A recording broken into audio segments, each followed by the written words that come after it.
Catus, Maximus here. This is going to be a pretty quick and simple review of this OEMTools 22911. In this case, this is the 3/8 inch 36 tooth ratchet. A lot of people, I have been in many videos, I talked about how I really like these original 36 tooth ratchets. I call them Williams style, but they were always just great. Really pretty darn strong ratchets. Some of the best, quality ratchets I think AutoZone's ever sold.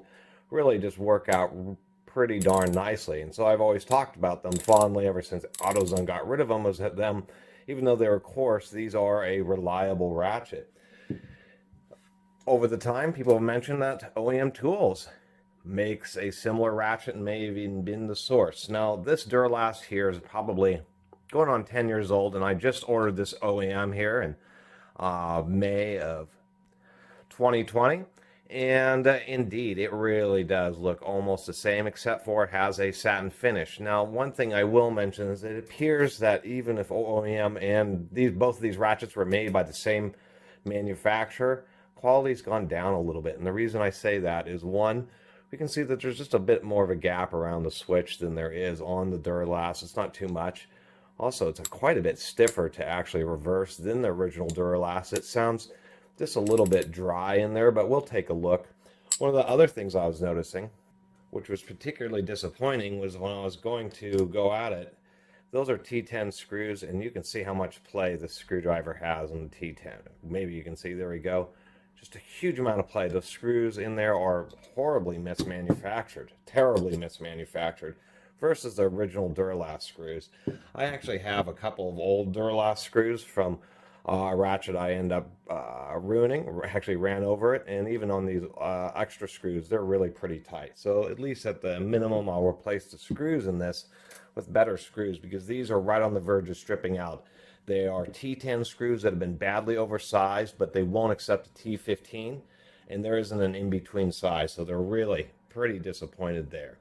Otherwise, I mean, it looks pretty darn nice. We can see the bottom, the part numbers are different, but the stamping and everything else, the font clean regularly, all looks just about the same. The anvil on this OEM, although maybe not quite as tight as the original Duralast, actually it's not. There's the original Duralast. Here's our OEM. There's just a little bit more play, but not much. Still, I do like it. I think these are a pretty stout ratchet. As far as the strength of the ball detent, one, I can say that it has been stamped quite centered. Really like it when they're really well centered. It does have a nice stiff spring like the old ones. This would be a near snap-on level detent on this, so definitely holds the sockets pretty darn well. Really is a solid ratchet, and so I really like the idea of actually having a satin version of these Duralast, but I was just a little bit disappointed that this doesn't seem to be built quite exactly the same, or excuse me, at least the same quality. Now let's get in there and see if it has the same seals that the Duralast had. Not too bad. We'll take out these screws, and actually I'll spend after I take out this first screw that I've already loosened and almost stripped out just by removing it one time, and see if this other Duralast screw will actually fit in there and is indeed the same thread pitch. It is, so that Duralast screw will work in here, so at least I'll be able to replace those with some proper screws. So I'll just get rid of the cheaper screws that they have put in here, which is rather unfortunate, but this is Taiwanese, it is not Chinese, but it could just be a result of these being manufactured 10 years later, and they just had to cut costs just a little bit. There's our bottom plate, and indeed, is there an O-ring in there? Let me take a look. So yes, indeed, one, it is indeed dry in there. I'm surprised. It does need some lube, but this is indeed a O-ring. You can see it squishing. So that is similar to the Duralast. Everything else looks essentially the same in there, except for they just basically put no lubrication. This is a tiny little T6. This is the second thing I really liked about these, was the fact that the switch was actually screwed into the pawl, so it's really well secured. The very same as the Duralast. I'm not going to pull apart the Duralast because it isn't particularly great to unthread or unscrew and re-screw these ratchet screws, because they only take so many cycles in the bottom plate. But I do want to see if this also has a seal under the switch, just like the old ones did. Now, these ratchet pawls here. This is a cross form, which I really like. It's a pretty strong mechanism. Is keyed to the bottom of the switch, and it can just be a little bit. There we go. And yes, so these do appear to be the very same Duralast. You can see the little flat on there. And if I can get this pawls kind of get out of there. Don't lose the ball bearing. We can see in the back this is indeed exactly the same as the Duralast. And it just keys in there, and then the screw holds it together. So these do appear to be genuinely the same old ratchets as the Duralast 36 tooth. It's just that the build quality's gone down a little bit. I can tell you what, I would avoid pulling out that pawl. It is an absolute bear to try to get this little ball bearing balanced on that little spring, push it down with a little screwdriver, which is what you have to do in order to insert this thing back on top of it.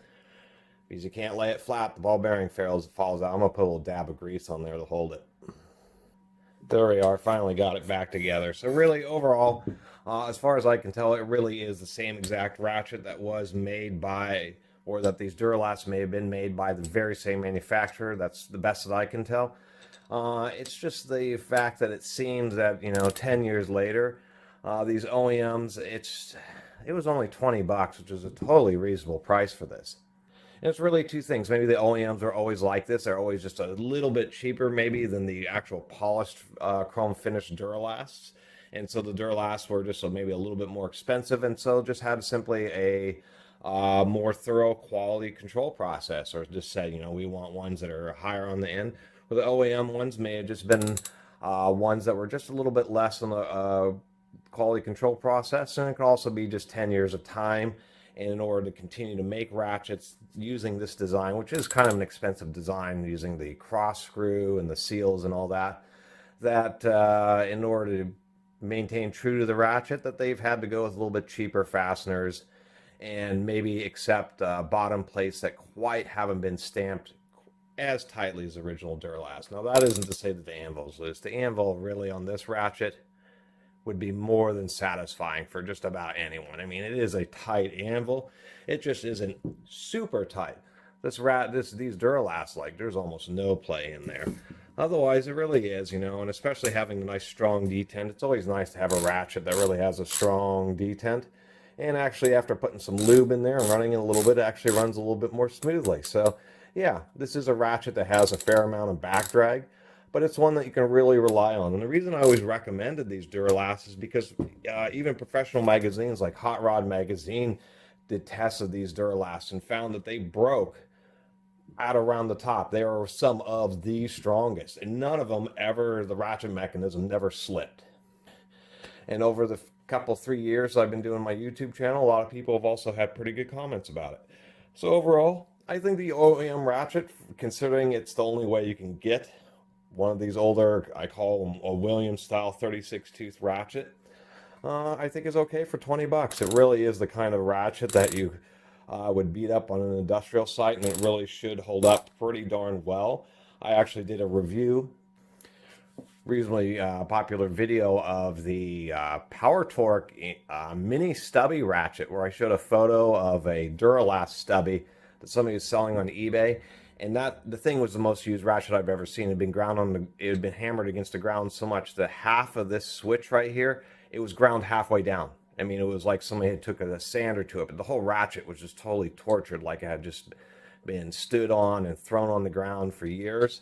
And after seeing that, I really do feel pretty confident that this switch will not break on you. I'm really surprised about that, and to tell you the truth, like this little ratchet. Anyway, way too long of a video about a 3/8 ratchet, but sometimes things get that way here on the Catus Maximus channel.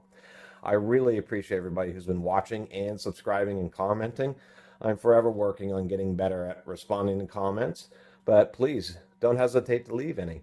Also, don't hesitate to subscribe to the Catus Maximus channel if you haven't done so already. Until next time, Catus Maximus out.